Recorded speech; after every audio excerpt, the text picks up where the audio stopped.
Mana bu apparatlaringiz haqida tushuncha bering odamlarga. Qanaqa apparat bu, qanaqa tekshiriladi? Buni biz Germaniya bilan hamkorlikda, buni Adissio Rossiyaning Adissio kompaniyasi bilan hamkorlikda tekshiriladi bu narsalar. Unda значит mana bu sizlardagi mana shu tekshiradigan programmalargacha o'sha Germaniyadan kelib o'zligi qilib bersa kerak.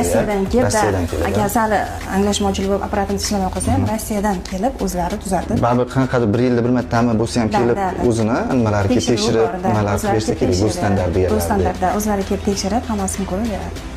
Mana endi ratsoy shrutimizni tekshiramiz.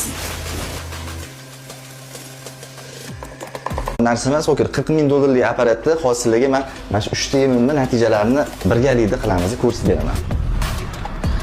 Biz laboratoriyaga keldik. Men laboratoriyani har doimgidagi Agrosamix, ya'ni O'zbekistondagi yirik vitamin va kombikorin ishlab chiqaruvchi korxonada qildiraman. Chunki bu yoq 100% ishonchli deb men o'zim uchun bilaman. Keldim yana oldingizga. 3 ta yemim olib keldim. Paxta shrut, rapis shrut, semichka shrut. Faqat endi bu safar xalqimizga живой ko'rsatib bermoqchiman hozir. Siz bilan birga obunachilarimizga, mijozlarimizga shu mashinani laboratoriyada qilib berasiz. Necha protein beradi?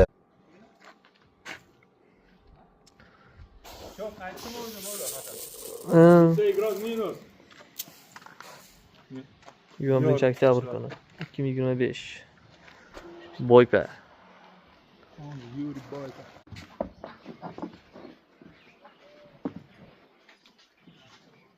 Pachka bo'lib qolibdi o'zi.